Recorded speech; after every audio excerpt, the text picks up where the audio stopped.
হে everyone, good morning. কেমন আছো সবাই? আশা করি সবাই ভালো আছো। আর আজকে হচ্ছে একাদশী। তো একাদশীর দিন আমি কী কী করছি, কী কী খাচ্ছি সবটাই তোমাদের সাথে শেয়ার করব। আর সকালবেলা ঘুম থেকে উঠে স্নান টান করে মা বলল এটা খেয়ে নে।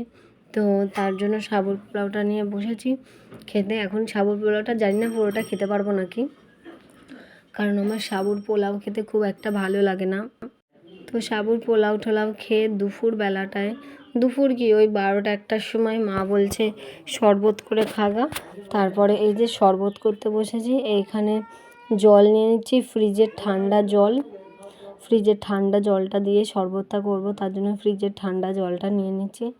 আর নিয়ে নেব লেবু দিয়ে গুড় দিয়ে, তারপরে হচ্ছে গিয়ে বিট লবণ দিয়ে শরবতটা করব। এরকম শরবত করলে না খেলে শরীরটা পুরো ফ্রেশ হয়ে যায়।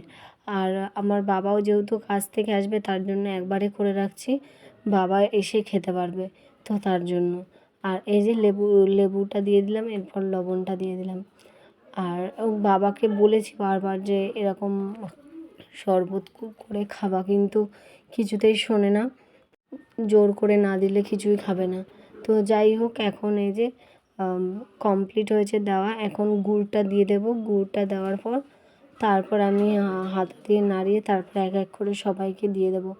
এখানে হাফ কেটলির মতো আছে, এখানে আমি খাবো, বাবা খাবে, কিশোর মামা এসছে তো কিশোর মামাকে দেবো। আর একটা পুচকি এসছে বাড়িতে, আমাদের পাশের বাড়ির, তো ওকেও দেবো, যে এখন ক্যামেরাটা ধরছে। আর ওই যে সৃজা দাঁড়িয়ে আছে, সৃজা দাঁড়িয়ে দাঁড়িয়ে বলছে আমি খাবো। আমি বলছি দাঁড়া মা, হোক তারপর দেবো। আর এইটা খাওয়া খুব ভালো, এখানে কোনো খারাপ জিনিস কিছুই নেই। তো চলো, এই যে বানানো হয়ে গেছে, এখন খেয়ে নিই। তো এই যে নিয়ে নিয়েছি, এখন আমরা খেয়ে নেব এটা। তো মা, পুচকিটার মামা সবার খাওয়া হয়ে গেছে, এখন আমি খাচ্ছি। খেয়ে না পুরো গরমের মধ্যে কীরকম লাগছিলো, খেয়ে তারপর শরীরটা একটু ফ্রেশ হলো। সন্ধ্যার দিকে কি 6টা 6:30টার দিকে মা বাদাম দিল, তো বাদাম ভেজে দিল। মাকে বললাম যে বাদাম ভেজে দাও, কারণ আমি পোলাও টোলাও আমার ভালো লাগে না। দেখতে পেরেছিলে কোনটুকুনি পোলাও নিয়েছি, ওইটুকুনি পোলাওই খেয়েছি। তো এখন বাদামগুলো খাবো, বাদামগুলো খুব গরম। মা বললো একটুখানি পর। তো বিকেলবেলা কিছুই খেতে ইচ্ছে করছে না, কী খাবো করছিলাম। দিয়ে আমি জ্যোতিকে বলছি কি বুনু, তেঁতুল দিয়ে শশা মাখা খাবি? ও বলছে হ্যাঁ খাবো। তারপর দুজন মিলে বানাতে স্টার্ট করে দিয়েছি।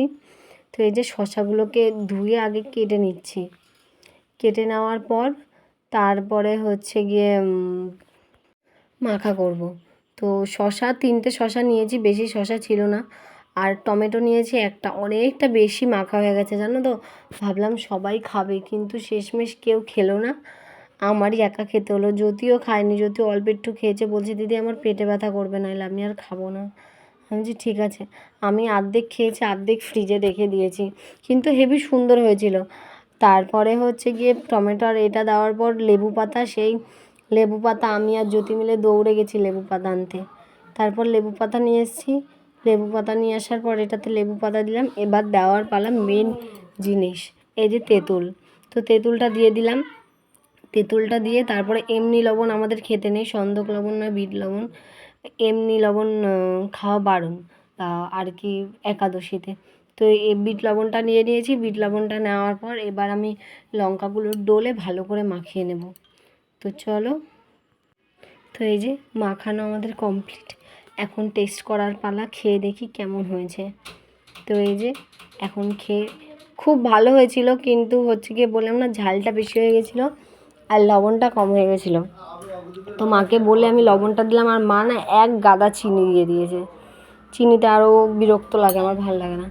তো চলো, আজকের ভিডিওটা এইটুকুনি। ভিডিওটা কেমন লাগলো অবশ্যই তোমরা জানিও, ভালো লাগলে লাইক কমেন্ট করে দিও। যারা চ্যানেলে নতুন আছো তারা চ্যানেলটি